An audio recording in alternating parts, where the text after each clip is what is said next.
Jai. Very happy that you came today. We're on chapter 18, text number 68 of Srimad Bhagavad-gītā. Om Namo Bhagavate Vasudevaya. Om Namo Bhagavate Vasudevaya. Om Namo Bhagavate Vasudevaya. Ya idang paramang kuhyam madbhakteshva vidasyati bhakting mayi parang kritva mam evasyat yasangshaya. Ya, anyone who, idam, this, paramam, most, guhyam, confidential secret. So this word guhyam has appeared several times in Bhagavad-gītā. Mat, of mine, bhakteshu, amongst devotees. Abhidasyati, explains. Bhaktim, devotional service. Mai, unto me. Param, transcendental. Kritva, doing. Mam, unto me. Eva, certainly. Eshyati, comes. Asangshaya, without doubt. This word also has appeared many times in Bhagavad-gītā. Translation, please repeat. For one who explains this supreme secret to the devotees, pure devotional service is guaranteed. And at the end, he will come back to me. So when I read such a verse like this is all the impetus I need to continue what I've been doing since 1994. I've been doing this Namahat program since 1994 when the Pavaka Devi Dasi, February of 1994, handed the reins over to me. So that means we've been doing it for 21 years. And so here's the verse, here's one verse that keeps me going. What more impetus do I need? Number one, I'm explaining to devotees. Anyone who comes to these programs is a devotee. Number two, the benefit is I am guaranteed pure devotional service. And number three, at the end, I should go to Krishna. What more impetus do I need? This is great. Let's look at the purport. Generally, it is advised that Bhagavad-gītā be discussed amongst the devotees only. For those who are not devotees, will understand neither Krishna nor Bhagavad-gītā.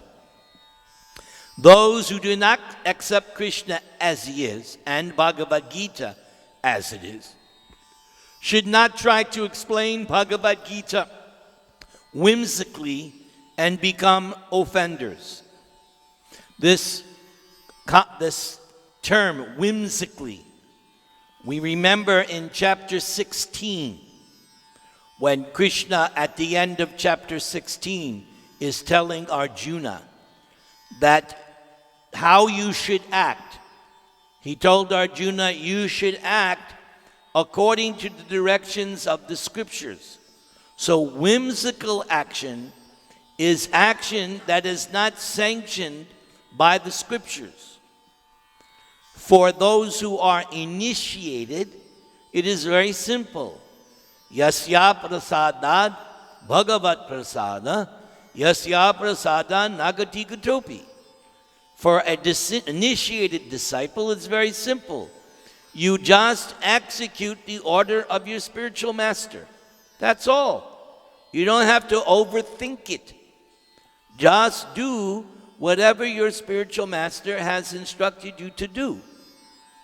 Any activity that is not sanctioned by the spiritual master, that is called whimsical activity. Let's continue.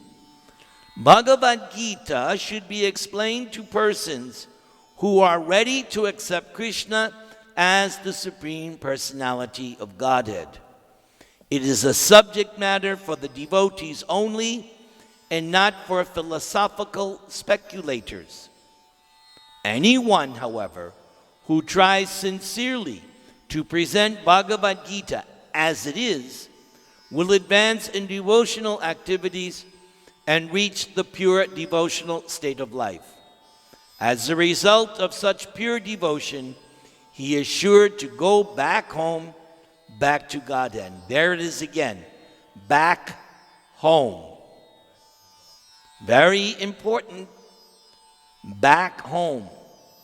Just like you're from Manipur, yes? You were born there? So, one day you will go back to your home? I'm not sure. Right? I'm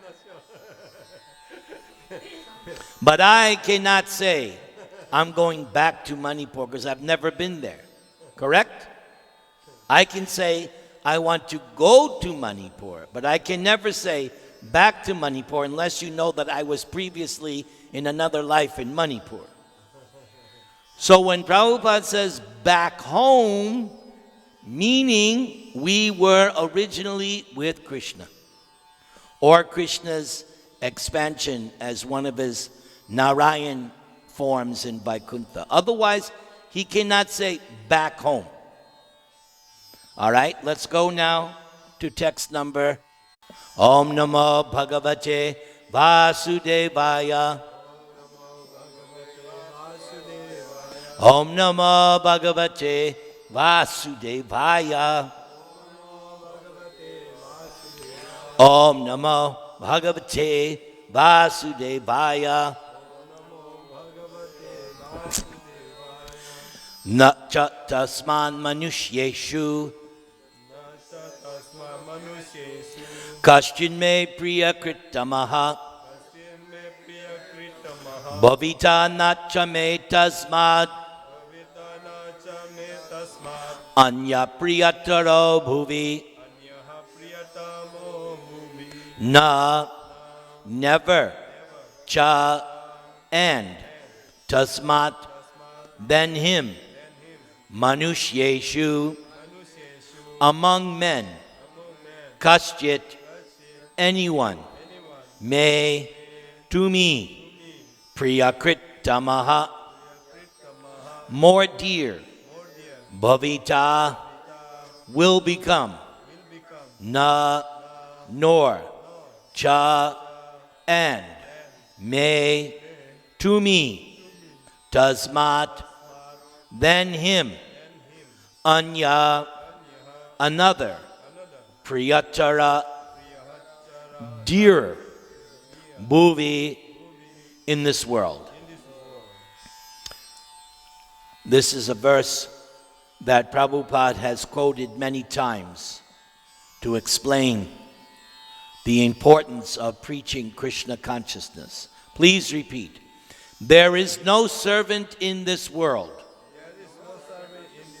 more dear to me than he, nor will there ever be one more dear. So, there's no purport, right? No purport to that verse? Huh? Yes. So, yes, thank you, Nimai Charan. So, when I used to administer the first initiation questionnaire in New Dwarka during the years 1995 to 2007, there was those 13 questions that they had to answer. And then I would have to interview the candidates. And I would ask them to read out their answers, because the whole purpose was to make sure that I knew that they knew that I knew that they knew what they were doing. The reason ISKCON did that is because after Prabhupada's disappearance, many people were getting initiated and they never knew what they were actually signing up for. So as a safeguard, ISKCON instituted that questionnaire of 13 questions so that the prospective candidate actually understands what they're getting into when they take initiation. Unfortunately, some people think initiation means I get a new name because they want to be accepted. And so, just like when that rock and roll singer from Aerosmith, I forget his name, when he visited the temple, Swavas and I were there as his wife was shopping, and then he said, I need to use the bathroom. So I took him to my office. So as we were walking from the gift shop to my office, he said, can I get one of those Krishna names? So I said, yes, you can get, but after some time. So he thought it was just some simple thing. No, you have to earn that. You have to become qualified. You just don't get a name. So the question on the exam, one of the questions in the not exam but questionnaire, had to do with why is the spiritual master the most confidential servant of God? Why do we accept the spiritual master as the most confidential servant of God? And so I would like to hear from the candidate, and unless they came up with this answer, I didn't let them leave the room. And so if they came up with all this other stuff, I would, after 5 or 10 minutes, I would say, okay, look up this verse in Bhagavad-gītā. Here is why the spiritual master is the most, look at this. There is no servant in this world more dear to me than he. This is why. Because he's preaching Bhagavad-gītā.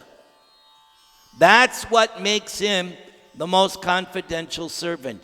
He's preaching the message of Krishna. That's it. That's how he is confidential as Krishna. There is no servant in this world more dear to me. This is a continuation from the previous verse. The previous verse said that he explains the supreme secret to the devotees. So here he's continuing. So these two verses, 68 and 69, go together. All right. Everybody chant the Maha Mantra. Text number 70. Om Namo Bhagavate Vasudevaya. Om Namo Bhagavate Vasudevaya. Om Namo Bhagavate Vasudevaya. Adyeshyate cha imam. Adyeshyate cha imam. Dharmang sangvadamavayo. Jnana yagyena te haham. Ishtasyam iti me mati. Adyeshyate, will study. Cha also. Ya, he who, imam, this, dharmyam, sacred, sangvadam, conversation, avayo, of ours, jnana, of knowledge, yajnana, by the sacrifice, tena, by him, aham, I, ishta, worshipped, syam, shall be, iti, thus, may, my, mati, opinion. Please repeat. And I declare that he who studies this sacred conversation of ours worships me by his intelligence. So here is another inspirational shloka, that there are different ways to worship God. Some people think the arti, that's worship of God, which it is. But it's not the only worship of God. When we do kirtan, that's the recommended worship in Kali Yuga. When we do japa, that is worship of God. We're worshiping the holy name of God. And there's no difference between the holy name and God. If somebody thinks there's a difference between the holy name and God, that person doesn't understand the holy name and doesn't understand God. They're the same. And here is yet another. You can worship God by studying Bhagavad-gītā. How are you worshiping? With your intelligence. The intelligence is one of the senses. You have your hands, you have your eyes, your ears, your nose, your tongue, your skin, and you have your mind intelligence. So you should worship Krishna with all your senses. Satakshi Krishna namadi nabhaved grayam indriyai sevan mukhe jivadau swayam eva sparat yadaha. This is how God is revealed. God is revealed when you use your senses to worship him. So, here is impetus to read Bhagavad-gītā. And if we ask Rama, how often should one worship Krishna by intelligence by reading Bhagavad-gītā? Yes, exactly. Exactly. All right, let's go to text number 71. Shraddhavan anasuyascha srinuyad apiyo naraha sopi mukta shubhalokan prapnuyat punya karmanam. Shraddhavan, faithful. So that word appeared at the end of the 6th chapter. That one who is faithful to Krishna, he is the topmost yogi. Anasuya, not envious. We already discussed that a couple of verses ago. That's why Krishna is teaching Arjuna. Krishna is not going to speak Bhagavad-gītā to Duryodhana. Why? Because he's envious. That's why Krishna did not eat Duryodhana's feast.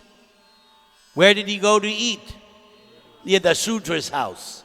Because the Sudra was non-envious. And the big Duryodhana was envious like anything.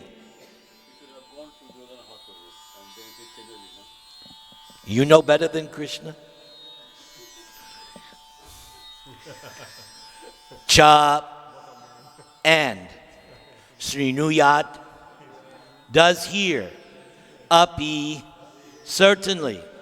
Ya, who? Nara, a man. Sa, he. Api, also. Mukta, being liberated.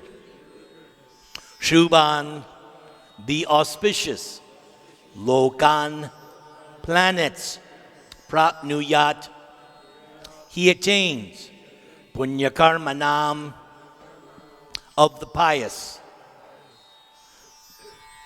Okay, please repeat. And one who listens with faith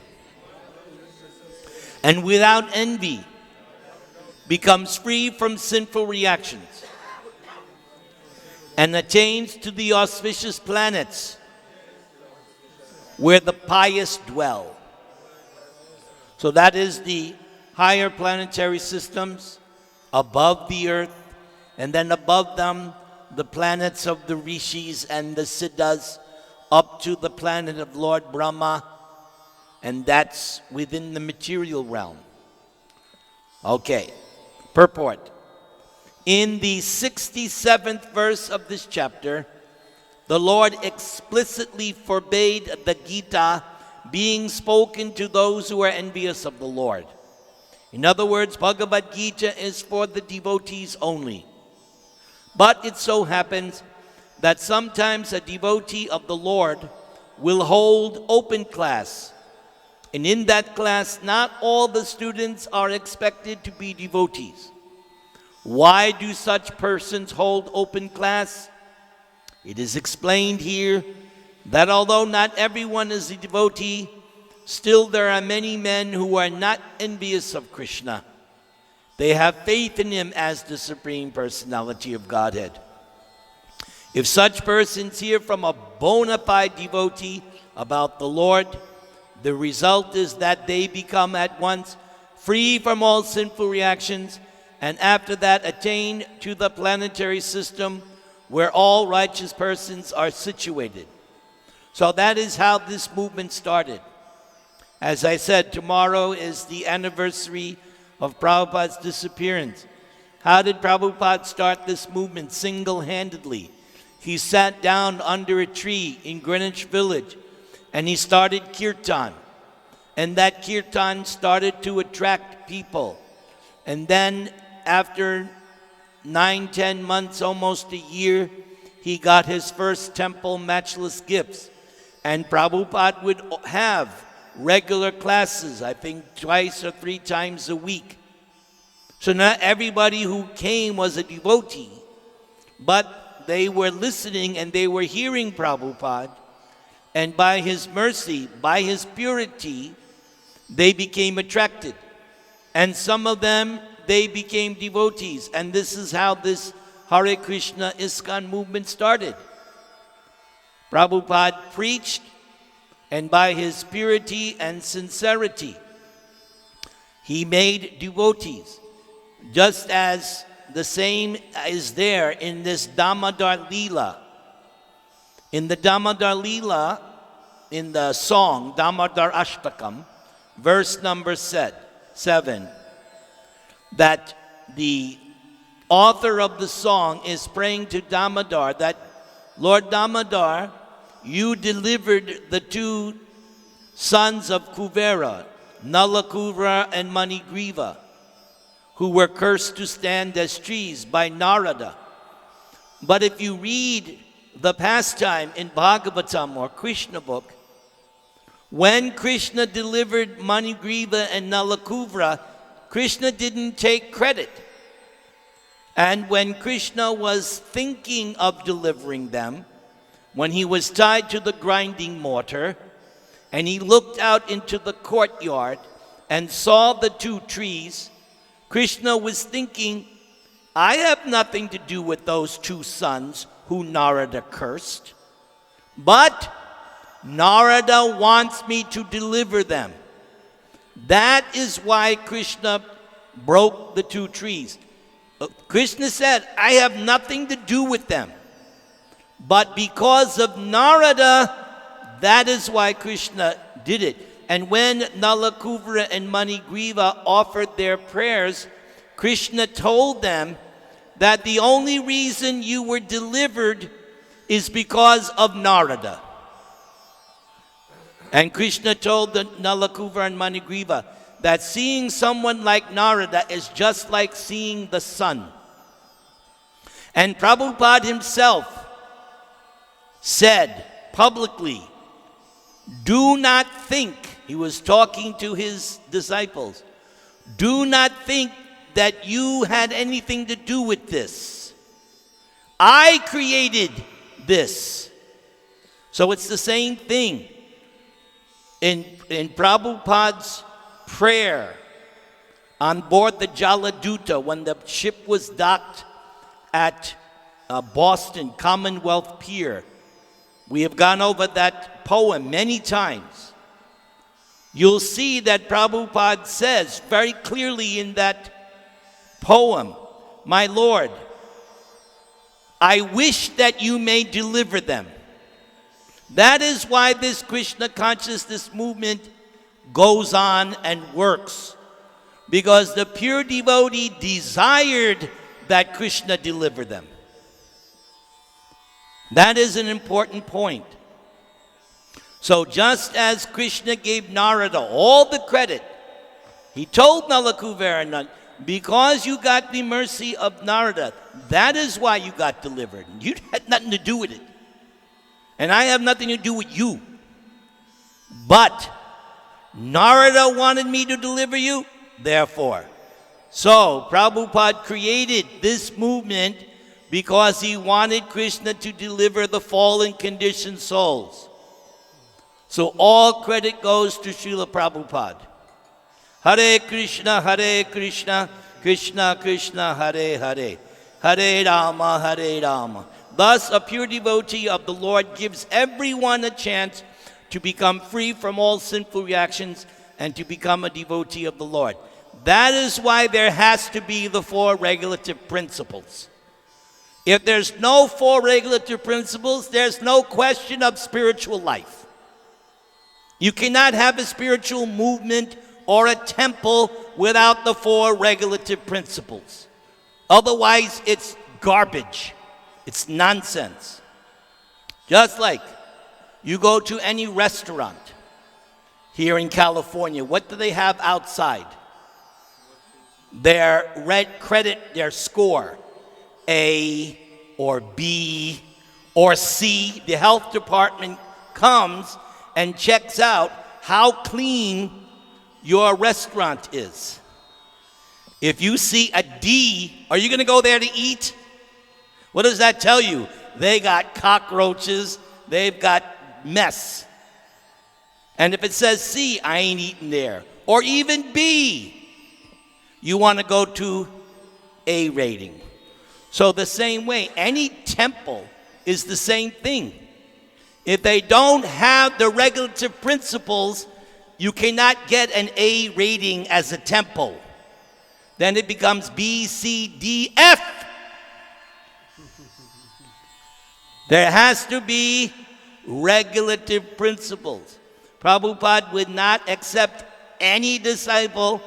Even you offered him $1 million, yeah, he'll take the $1 million, but you're not going to be his disciple. Disciple means you have to follow these 4 regulative, and you have to be enthusiastic to follow these 4 regulative principles. That's the other side. Unless you're enthusiastic, you won't follow. You'll follow for some time and then you'll fall down. Hare Krishna, Krishna. All right. Oh, we didn't finish. Generally, those who are free from sinful actions, those who are righteous, they very easily take to Krishna consciousness. The word punya karmanam is very significant here. This refers to the performance of great sacrifices, like the Ashvamedha Yajna, mentioned in the Vedic literature.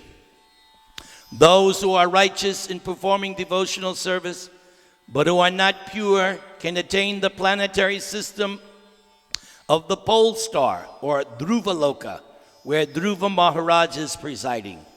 He is a great devotee of the Lord, and he has a special planet, which is called the pole star. And here comes, nice, text number 72. Please repeat. Kachid echachchutang partha Twayaike grena chetasa Kachit Ajnana Sammoha Panashtaste Jananjaya. Kachit, whether. Etat, this. Srutam, heard. Partha, O son of Pritha. Tvaya, by you. Eka agrena, with full attention. Chetasa, by the mind. Kachit, whether. Ajnana, of ignorance. Sammoha, the illusion. Pranashta, dispelled. Te, of you. Dhananjay, O conqueror of wealth, Arjuna. Please repeat. O son of Pritha, O conqueror of wealth. Have you heard this with an attentive mind? And are your ignorance and illusions now dispelled? So here, Krishna is showing us the concern of a teacher or preacher, that the disciple should understand the subject matter. The story is there of Lord Chaitanya, that when he fainted in the Jagannath Puri temple, the head of the temple, Sarvabhauma Bhattacharya, who was the topmost Mayavadi scholar in India at that time, he decided that this young sannyasi, very, very beautiful, Sarvabhauma decided that I must give protection to this sannyasi. So Sarvabhauma offered, let me instruct you in Vedanta philosophy so that you become staunch and fixed in Vedanta philosophy, because you have taken sannyas at a very young age, 25. So Lord Chaitanya, out of etiquette, agreed to hear Sarvabhauma's explanation of the Vedanta Sutra. So for 7 days, Sarvabhauma was expounding on Mayavad philosophy. And Lord Chaitanya was simply hearing, but he was not asking any questions and did not indicate that he was appreciating or understanding anything. So like any good teacher, Sarvabhauma said, wait a second. Usually the student inquires. Usually the student gives some response to the teacher. Here it has been 7 days. You have said nothing. I don't know if you understand. I don't know if you accept, if you like. Lord Chaitanya said, oh, really? Well, the problem is, Sarvabhauma, I hear everything you're saying, but I don't like it. Because your explanations are like clouds. Lord Chaitanya said, I can understand the Vedanta Sutra very clearly. Because the Vedanta Sutra is like the sun. You don't need a deep to see the sun, do you? The sun is self-illuminating. It's by the power of the sun that everything else becomes revealed. You don't need a lamp to see the sun. So, Lord Chaitanya said, Sarvabhauma, your explanations are like clouds. You're distorting the sun-like rays. But I haven't said anything. You asked me to hear you. Okay, I'm doing that out of etiquette. So Sarvabhauma became a little disturbed. So Sarvabhauma, like any teacher, okay, smart. If you think you can do better, let me hear your explanation. That's all Lord Chaitanya was waiting for. Okay, you asked, and then Lord Chaitanya began to give the correct understanding of Vedanta Sutra. Because Sarvabhauma was giving the Shankaracharya Mayavad explanation, which is an illusion, which is like a cloud. But Lord Chaitanya gave the direct explanation of the Vedanta Sutra, and Sarvabhauma would try to pose arguments, but Lord Chaitanya would shoot him down. Every time he gave an argument, no, this is the correct. Then he would give another objection. No, this is the... And after some time, Sarvabhauma was defeated. And then subsequently, Sarvabhauma became Lord Chaitanya's disciple. So Krishna wants to know, Arjuna, and is your ignorance and illusions now dispelled? Because that is why this Bhagavad-gītā was spoken. If you remember chapter 2, verse 7, what did Arjuna say? Arjuna said, I'm confused. Now I want you to be my guru. Shishyasteham. That is why Krishna spoke Bhagavad-gītā. Krishna did not impose. It was only because Arjuna said, you instruct me. So as soon as Arjuna said that, then Krishna said, okay, now I'll be your teacher. Previously they were friends. Sort of like equals, sort of. But as soon as Arjuna says, Shishyasteham, and uses the word prapanam, I surrender, then Krishna said, okay, I'm ready to instruct you. And I'm the same way in this sense. My policy is don't ask, don't tell. I don't bother anybody. I don't try to impose on anybody. But if you ask me a question, then I'm going to respond. Otherwise, I don't poke my nose. But if you ask me, I'm going to give you, like I said earlier, Prabhupada's explanation. This is how I live peacefully. I don't poke my nose. I don't stir up. But if you ask me, all right, you're asking. Now I'm going to give it to you. Shall we go to the purport? The Lord was acting as the spiritual master of Arjuna.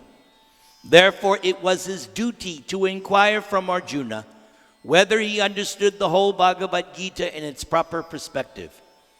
If not, the Lord was ready to re-explain any point or the whole Bhagavad-gītā if so required. Actually, anyone who hears Bhagavad-gītā from a bona fide spiritual master, like Krishna or his representative, will find that all his ignorance is dispelled. Bhagavad-gītā is not an ordinary book written by a poet or fiction writer.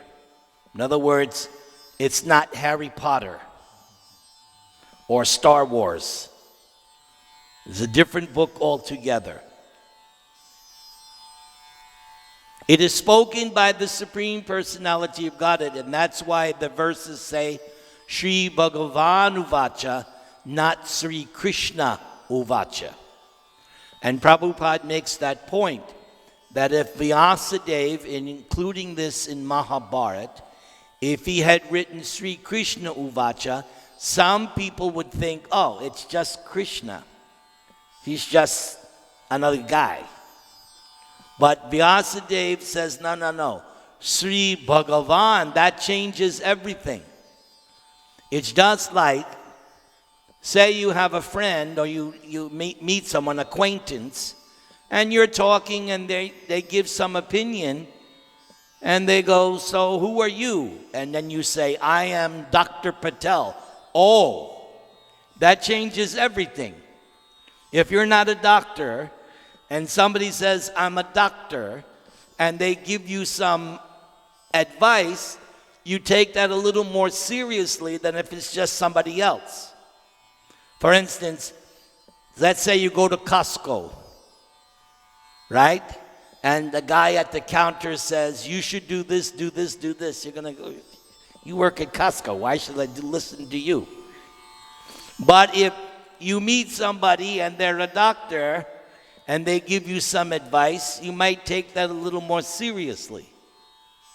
So depending on who is speaking, you take such information accordingly. So therefore, Vyasadeva puts in this Bhagavad-gītā, Sri Bhagavan Uvacha. so that you, this is Bhagavan speaking, not Donald Trump. This is a little different. Sri Bhagavan, the supreme authority, is speaking. Therefore, you take it a little more seriously. Any person fortunate enough to hear these teachings from Krishna or from his bona fide spiritual representative is sure to become a liberated person and get out of the darkness of ignorance. Everybody chant the